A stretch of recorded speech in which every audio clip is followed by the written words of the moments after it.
The Honourable Minister informed this House, who does the CSOs report to? Mr. Speaker, there is a system of reporting. The Village Council has oversight over the work of the CSOs because the CSOs actually work or provide support to village activities. At the local level, they report to the Village Council. I can now put the question, and that is that the sums stated for the program 161 for the Ministry of Amerindian Affairs, Amerindian Development Capital Expenditure should go forward as part of these estimates. Those in favor say aye. Aye. Those against? No. Could I have, very well. Mr. Isaac, proceed when you feel you're ready. Mr. T. Williams? No. Ms. Marcelo? No. No. Dr. Amaya? No. Mrs. Garidolo? No. Mrs. Hughes? No. Mr. Nagamutu? No. Mr. Ramjatan? No. Ms. Ferguson? No. Ms. Williams? No. Mr. Murian? No. Mr. Jones? No. Mr. Adams? No. Ms. Babagans? No. Ms. Kissoon? No. Mr. Elliott? No. Mr. Bond? No. Mr. Bond? No. Mr. Trotman? No. Ms. Selman? No. Mr. Alicock? No. Mr. Wade? No. Dr. Cummins? No. Mr. Felix? No. Ms. Hastings? No. Mr. Scott? No. Mr. Bulkan? No. Lieutenant Colonel retired Armand? No. Mr. Greenwich? No. Dr. Norton? No. Mrs. Lawrence? No. Mr. B. Williams? No. Miss Ali? No. Dr. Rubnarayan? No. Brigadier retired Granger? No. Mr. Jaffer Ali? Yes. Mr. Damon? Yes. Dr. Prasad? Yes. Reverend Gilbert? Yes. Dr. Mahadiu? Yeah. Mr. Siraj? Aye. Mr. Neen Kumar? Yes. Mr. Lumumba? Yes. Mr. Chand? Aye. Mr. G. Prasad? Yes. Ms. Shadik? Yes, of course. Mr. Chandapal? Aye. Mr. Nadir? Aye. Mr. Shearer? Yes. Bishop Edgel? Yes. Mr. Whitaker? Yes. Mr. Bashk? Yes. Mr. Sukai? Yes. Ms. Webster? Yes. Ms. Manik Chand? Yes. Mr. Ben? Aye. Dr. Anthony? Yes. Mr. Ali? Yes. Dr. Ram Saran? Aye. Dr. Westford? Yes. Ms. R. Prasad? Yes. Sorry, Mr. R. Prasad? Yes. Dr. Singh? Yes. Mrs. Rujik Burkett? Yes. Mr. Nanlal? Yes. Dr. Ramsami? Yes. Mr. Ruhi? Yes. Mr. Ainz? Yes. Honourable members, the division having been requested and the vote taken by the clerk, the report is that 33 members voted against the program just get the exact program name. 33 members voted against program 161 Amerindian Development going forward to form part of the estimates. 32 members voted for it to be considered by the Assembly.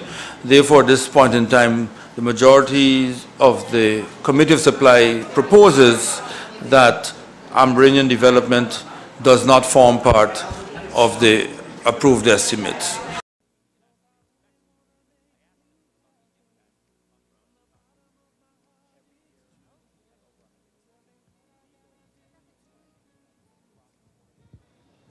Hi there, welcome once again to another live update as we continue to bring you coverage on the considerations of the estimates for Budget 2014. We are live downstairs from Parliament Buildings, and just to update you, by now you would have known that there was another bomb scare at NCN and Gina this afternoon coming during another live update. Yes, it happened about 5 o'clock, the same thing, approximately the same time this afternoon, disrupting operations and having staff to be evacuated, and therefore our regular programming was pushed back. And of course, Gene and NCN, they have issued a statement on this, and the police are investigating this 2 days in a row, these bomb scares, in our opinion, designed to disrupt what we are doing. Nevertheless, we're here to bring you another update.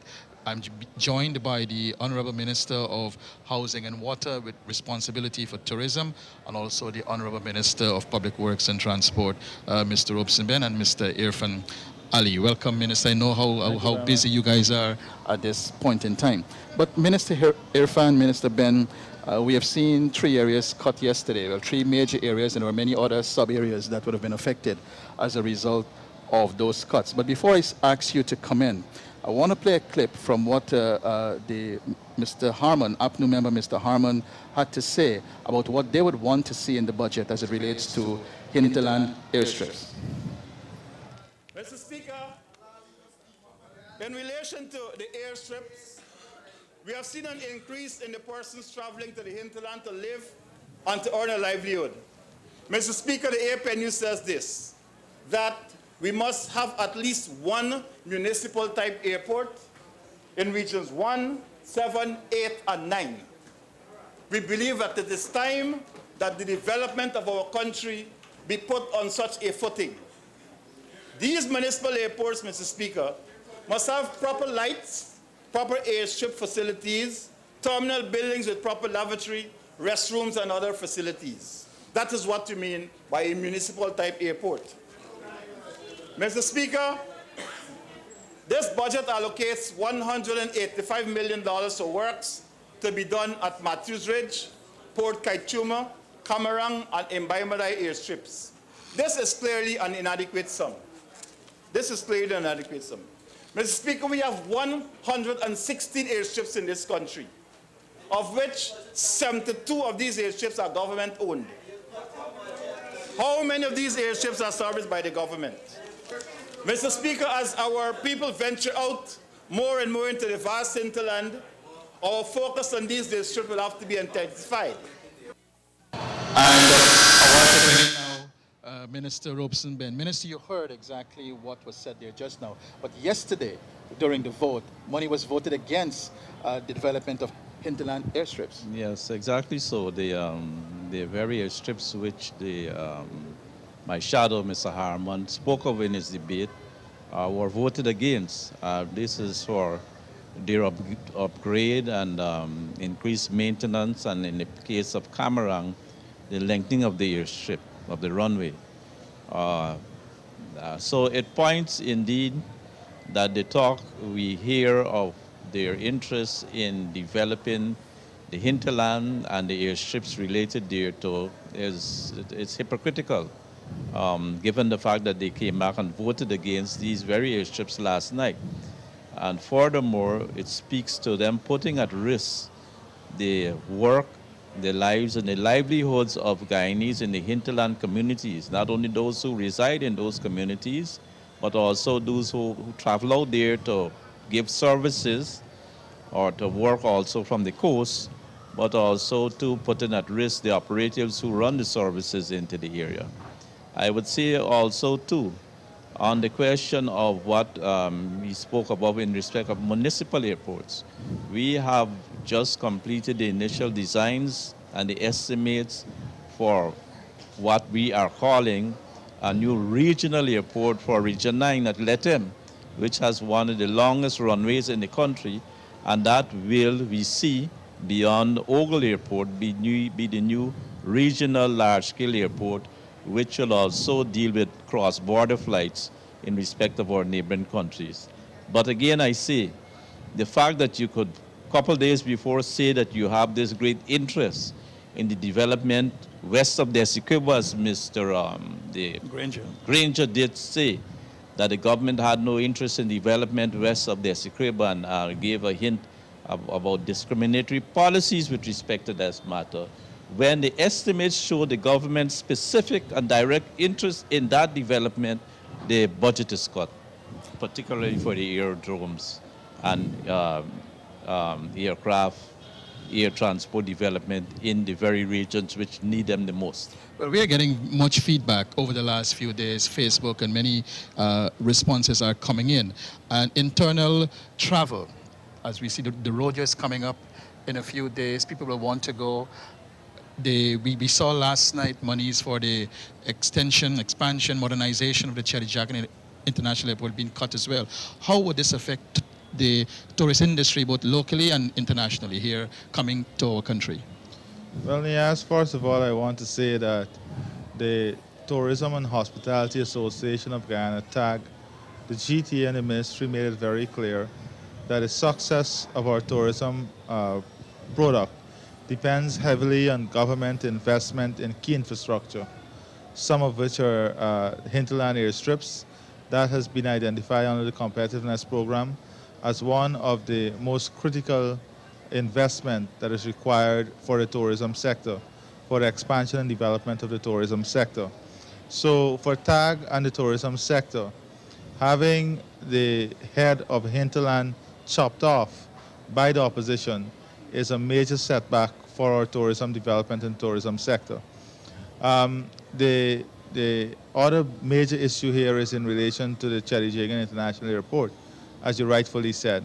We have made commitment to many international carriers that we're going to ensure the runway is extended to facilitate their interest in coming to Guyana and to ensure that we have the necessary facilities that would enable us to capture a major market in becoming a hub and in become a major transfer point for passengers moving across into South America and further beyond. Being that automatic bridge as a result of our geographic positioning between North America and South America and the Caribbean. The other major issue here is the fact that the development and expansion of the tourism sector in terms of private investment in new eco-lodges, in new tourism facilities, new nature lodges, has indeed been picking up rapidly. Only recently, Karanambu received a grant of $500,000 US for the further expansion and development of their facility. So whilst the private sector has been investing tremendously in these tourism facilities, this injection by the government was critical to ensure the success of those investments. And I think that is very hypocritical. It's it's double standard, and it borders on the integrity of the opposition members in relation to speaking one language publicly in relation to what they believe is required for a different sector. And then when it comes to showing that commitment to the sector, they cut the budget. Another major sector is that of the Amerindian Development Fund. In the Amerindian Development Fund itself, there is a component that deals directly with community-based tourism, training our Amerindian brothers and sisters, ensuring they have the capacity, the skills, and the necessary competency to function within the tourism sector, because a lot of the skills that is required from the tourism sector must come from this community. And as you know, that fund has also been cut. Now, many Guyanese who would have learned what happened last evening and last year, they must be asking themselves, what could be so wrong with wanting to extend and modernize the Chedijagan International Airport? We're expecting Copa Airlines to start flights here later in the year. So from the opposition standpoint, I think people are mind-boggling. They find it very mind-boggling as to why would they want to be against such a project. Well, we have received many calls since that cut last night, and it's indeed mind-boggling to understand the reasoning behind the cut of the Chedijagan International Airport. More so after the fact that all the questions that were asked in relation to this project was answered very effectively by the Honorable Robson Ben, and yet they went ahead with a predetermined position of removing this project from the body of transformative project in our country. I think it's clear, there is no guess about this. The opposition has definitely selected key projects that are transformational in nature, projects that has the ability to reorganize complete sectors and to re-engineer sectors, for example, the specialty hospital. They have already decided comprehensively that they are going to take these projects away from the government, all because of politics. And maybe they feel that these are the projects that would create enough political capital for the government. But this project goes beyond political capital. This project speaks to the body change of our country, the economic change that is required, the infrastructural change that is required if we are to move from where we are to the next level. For example, if we are to move to Category 1 airport, then there are many changes, and I am sure Minister Ben will touch on that. But from a tourism perspective, it is important for us to ensure that we are at the highest international level, and although we have maintained the highest standards at our airport, it is critical for us to get to Category 1. And Category 1 requires some amount of infrastructure upgrade and change, all of which were envisaged in this project. All right, let's go to another clip. This time is the leader of the opposition, the Honorable Mr. David Granger, and what he said about what he would like to see as it relates to hinterland development. Mining, logging, and tourism resources have been exploited for over a century, and they continue to enrich the national treasury. But their physical infrastructure is inadequate for such a vast territory. Its small, scattered population is vulnerable to criminal violence, to human trafficking, and to environmental hazard. Every one of those regions, particularly 178-9, is an agricultural region, and people make their living from farming. And they want to have these institutes, not just on the coastland, but also in the hinterland, in the regions where they live. They told us they want regional swimming and sports centers so that young people. They told us that they want regional agricultural development banks. They don't want to be treated as bush. They want to be treated as part of the Cooperative Republic of Guyana. And the leader of the opposition there is saying exactly what he wants to see as it relates to hinterland development. Minister Robeson Ben is still with me, but I'm now joined by the Honorable Minister of Amerindian Affairs, Pauline Sukai. Minister Sukai, I know how disappointed you felt last night and probably still feels the same way to see $1.1 billion from your budget being slashed, and in the process, development for Amerindians being now in jeopardy. And when you hear the kind of words that we just heard about what the opposition want to see and they want development for people in the hinterland, and then vote against it, it must be troubling and worrying and even incomprehensible. Yes, Nias, it is more than disappointing. It is also very devastating for the development that we expected will spring. And also the funds which we know will not be available will not affect the transitional opportunities for the indigenous villages and communities. The opposition leader and even the opposition member of parliament who are Amerindians, I think that they are inconsiderate to the development prospects that exist in the hinterland and in Amerindian villages. The cutting of the Amerindian development or funds for Amerindian development, which included the Amerindian Development Fund, water transport, land transport, is actually going to affect the investment and also the support which the government provides on an annual basis to many of the initiatives of the Amerindian villages. The ADF, for example, which is the Amerindian Development Fund, is part of the capital estimates, and it relates to providing agricultural support like tractors to various villages. In this case, we had drip irrigations for many of the villages. We had water transport to support the transportational needs of some of the riverine communities, land transport, ATVs and so on, particularly for those areas where it's mountainous and the road network is not yet fully developed, but they depend solely on Altarian vehicle.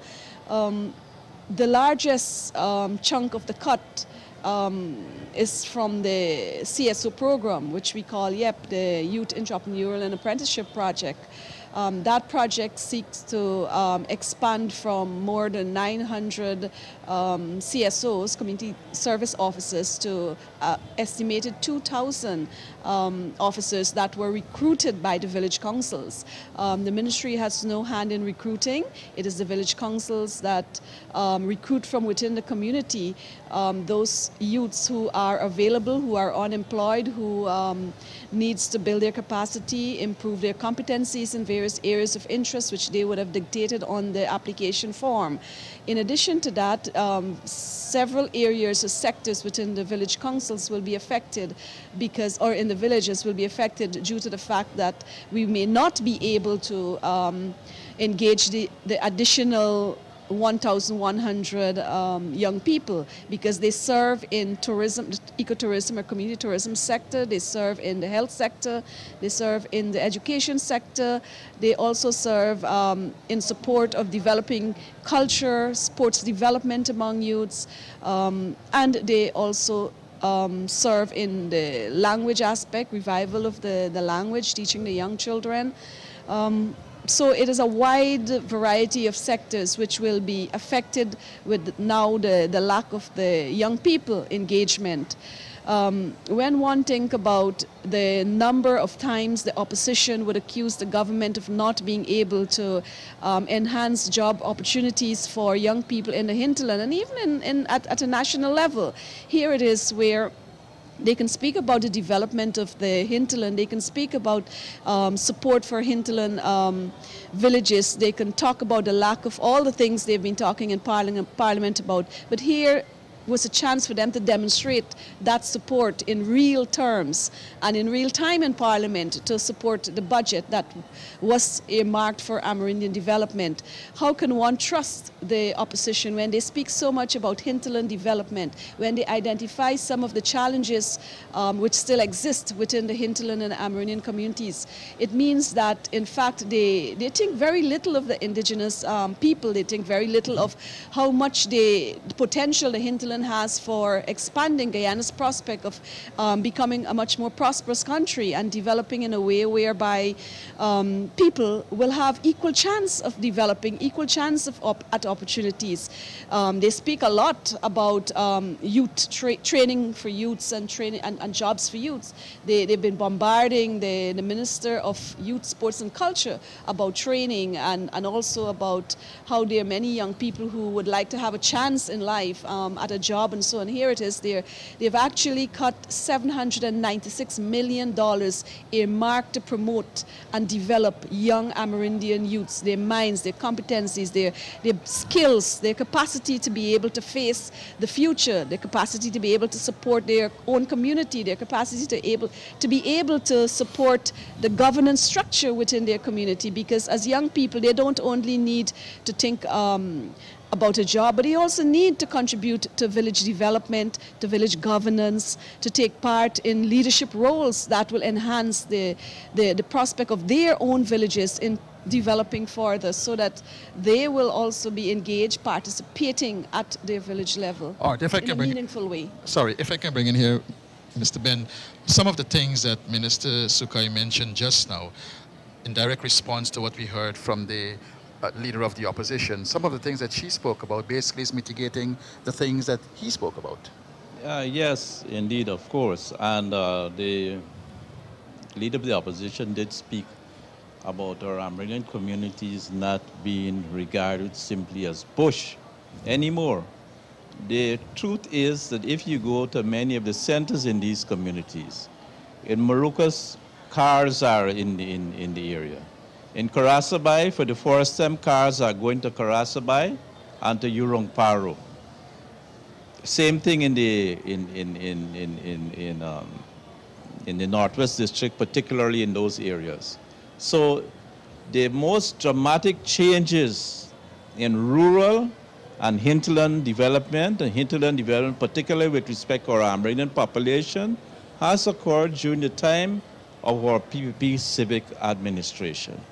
I would point out too that in respect of hinterland aerodromes and the contacts with the communities, that we know from time to time that we have more sea flights coming out from these areas. They come from these very aerodromes which have been cut just now and are at risk. Well, I wanted to ask about that because to get food and medical supplies into these regions, you will need to have these airstrips in the functioning first case, and must the be safe. Food and medical supplies, it's a critical thing, the livelihood issues with respect to work, but also too in respect of more sea flights. We do have nurses and doctors now, many of them Cuban trained, who are in the communities. But sometimes when there are difficult births or injuries or a snake bite, we knew of a case recently where a young man had to be rushed out because of a snake bite, and he came out about 11 o'clock the evening, and desperate attempts were made to save that young man, as desperate attempts are made to save people. And the fact that we've had improvement with respect to our Millennium Development Goals, with respect to improvements in child care, in health, in longevity of our population, in life births per 10,000 or whatever those numbers are, is the reason we've moved dramatically in respect of these issues is because we've dramatically improved the health, the care, the education in these issues in our Amerindian communities. So I say again that the position that they're taking is hypocritical. It's not progressive. It does not speak the truth, the facts, to what is unfolding in our hinterland. It does not acknowledge the improvements in the hinterland, and it's anti-national, anti-developmental. It's politicking. And I would like to challenge them to come on the air with me to debate and discuss these issues live. This is both Mr. Harmon and Mr. Granger, and the Urban Two Show, Dr. George Norton, to discuss these very issues. Minister said about politicking, but why would a party or the opposition parties who claim to be responsible and want and have people at heart would want to politic when it comes to people's livelihoods? Well, I believe that it's a fear that have developed over the last couple of years, whereby the PPP civic government has strengthened its position in the hinterland and providing support and intervention that will assist Amerindians is like a threat. In fact, I've heard, I've actually read Mr. Granger accusing the PPP of using government funds for politicking, and reference were made to the fact that the young people, for example, are PYO that are engaged. Well, if that is so and we can engage 2,000 young people, it means we have a fair chance of a fair chance of winning the hinterland at an election. But I can tell you truly, this has nothing to do with politics. This has to do with development. This has to do with the livelihood of our people. This has to do with young people's future, building a foundation for them, giving them that solid opportunity to be able to stand on their 2 feet, and also to address the challenge of all the secondary school students who are coming out having received a better secondary education in their community or in their sub-region. The fact is, what amazed me is the politics played on the other side when the matter was on the floor and they did the cuts. Because many of the Amerindian MPs, for example, Sidney Allicock, he cannot deny that the young people are engaged in the ecotourism projects in Surama. They're actually totally engaged. And his Tushao has continually said that the CSOs are doing such a wonderful job. In fact, we receive a letter from the Tushaos from the Anai sub-district, which speaks an appeal to the leader of the House, to the leader of the opposition, and to the Speaker of the House, that they are in full support of the CSO program. They're in support of the investment funds, which were part of that, part of the cuts that were going to develop ecotourism, because they are the primary and driving sub-region or the initial sub-region that has a very advanced community-based tourism. But you mentioned Sidney Allicock, but there are quite a few Yeah, Amerindian MPs in the opposition. So it's kind of hard for Amerindians across our country to see Amerindians in the opposition voting against development for them. Yeah, it's politics for them because, for example, we heard Dawn Hastings appeal to us on the other side that one of the skill that she, or one of the profession that she would want us to garner and support is training librarians for the Upper Mazaruni communities. And she made an appeal to us, and I guarantee that, you know, the training can look at the areas that of interest whereby the young people indicate. And if training librarians is a necessity in that area, we were willing to do that, which means she recognized the fact that the program is a very progressive one. In fact, in the Upper Mazaruni, in the Waramadung, the young CSOs, the youths are working on the computer hub, and they're about to complete a community center, multi-purpose center. And that is what we want, where young people can give back to their community, can stay within the community and give back. But now the funding is gone. And now the funding is gone. All right. I want to ask both of you one question before we wrap up here. It has been almost 24 hours since both funding from both of your ministries would have been cut. What's the feedback like that you would have gotten over the last 24 hours? Well, in fact, not only myself, but the permanent secretary and some of the senior staff in my office has been receiving calls about whether what they're hearing is true, because, you know, they have not yet seen much of what has transpired in 24 hours. But the message, today messages fly through the electronic medium, and many of them have internet on their phone now, and they're able to read some of the iNews and other news that goes on, online news, and they're questioning whether this is really so. And of course, they're disappointed when we respond that yes, it is a reality that the Amerindian Development Fund has been cut, that government intervention to support land transportation, water transportation, maintenance of infrastructure and building new infrastructure is all gone. Minister by an uncaring government, by an uncaring opposition who claim to support the indigenous people, but in fact is so disrespectful as to push them back, you know, maybe years. We can't regain when investment prospects are lost. What's the kind of feedback you've been having, sir, over the last 24 hours? Well, first, amongst the ministry and associates, colleagues, shock and consternation. And from the couple calls I've received, particularly from the Northwest District, I was reminded from that area today that on February the 22nd, the eve of our Republic anniversary, that I went and turned on the lights with a little child from Tobago Hill. Tobago Hill, for the first time, has electricity going to the village. And it was a moving experience and one of the most wonderful things I've experienced this year. And it meant that Amerindian children in a community which still carries on a precarious, perilous existence, farming, cassava, and corn. For the first time, kids are able to study at night. Women can do things beyond the normal daylight hours. There's more work and more output, and studying and learning will come from that community. This type of intervention from the opposition, it is being pointed out again, puts at risk all the new developments and the opportunities which we've been trying to put in place for all of our people, including our hinterland communities. We thought that in the debates and that in the interventions and the estimates, that the response, that intervention would have resulted in optimizing even what we would have thought of. But this has not happened. In the respect of the hinterland issues, it has been reversed, and everyone is expressing their grave disappointment and astonishment too at this action. And as I said, I'm prepared with our colleagues to sit down and publicly debate them on air, on the TV and on the internet in respect to their positions, the validity of their positions with respect to the matters of hinterland development, particularly west of the Essequibo. I want to thank you very much, sir, and I know you have to get back upstairs. Thank you very much.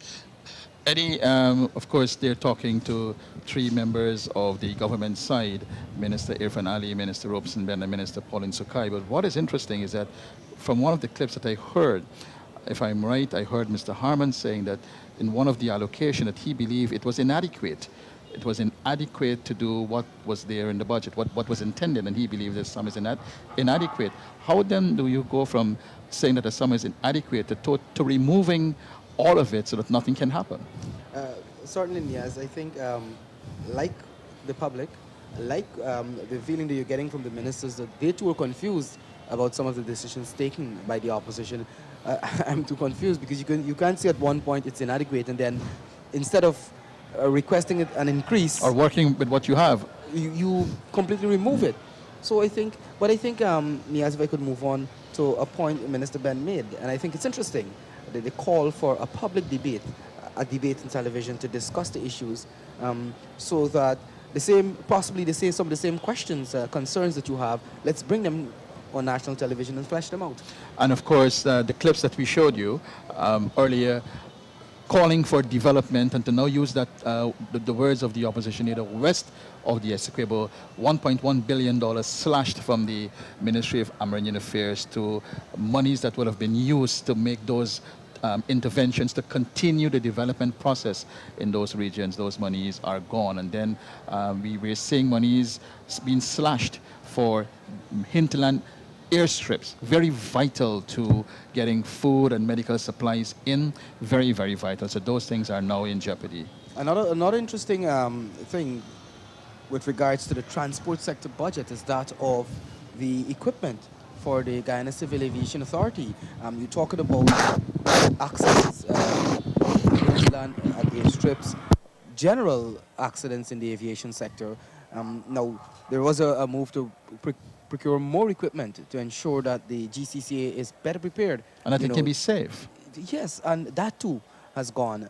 And you had the cuts for the other sectors. And of course, we heard yesterday, we updated you last night about cuts for monies for regional and clinical services in the health sector, monies for ambulances, to ensure that doctors have quarters that they can now stay and provide timely service, because we have more doctors now in the system, so you want to spread them out so that more people can benefit from their services. But you have to find a place for them to stay in these regions, and monies for that have also been slashed. So and of course, the big project in the health sector, the specialty hospital. There's so much information with regards to the importance of medical tourism to any country, and the construction of that hospital could have helped to realize that particular area.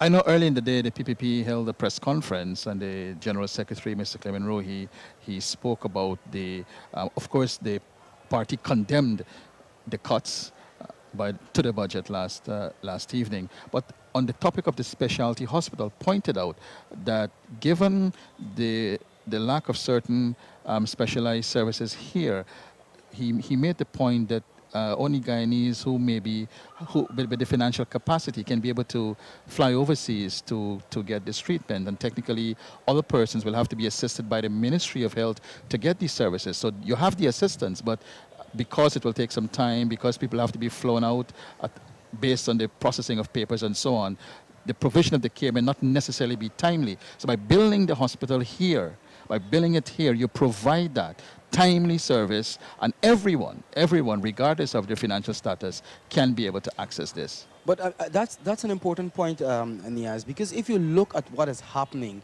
if you look at the newspapers, you look on the television, often you see people coming to say, I'm trying to raise this money to get my daughter overseas, my son overseas, my husband overseas, to get some heart operation, some sort of some brain surgery or something of that sort. So having a hospital like that here certainly will help locals significantly. And as we said, it's kind of confusing, mind-boggling as to why such important projects will be cut by the combined opposition. Just to remind you earlier, and as I said, the police are investigating 2 days in a row, almost at the same time, NCN being threatened, being told that there's a bomb in the building. Of course, we have the safety comes first, and when you get these calls, you have to take the necessary precautions. So the police will have to intervene, the fire service will have to intervene, staff have to be evacuated, and it took a long time to get our regular programming back in place. And I wonder, is it coincidental that 2 days in a row, just after the update, you have this happening? I don't necessarily think it's coincidental. Maybe it's a deliberate ploy. ploy. At a time when we're providing coverage, the budget coverage, updating the nation as to what is happening with regards to the consideration of the estimates and so forth. So, I mean, how is this happening? How is this happening? We have a clip coming up now. When we come back, we'll talk a little about this clip with regards to the voting in the House. I get out to the question, and that is that the sums stated for the program 161 for the Ministry of Amerindian Affairs, Amerindian Development Capital Expenditure should go forward as part of these estimates. Those in favor say aye. Aye. Those against? No. Mr. T. Williams? No. Ms. Marcelo? No. No. Dr. Amaya?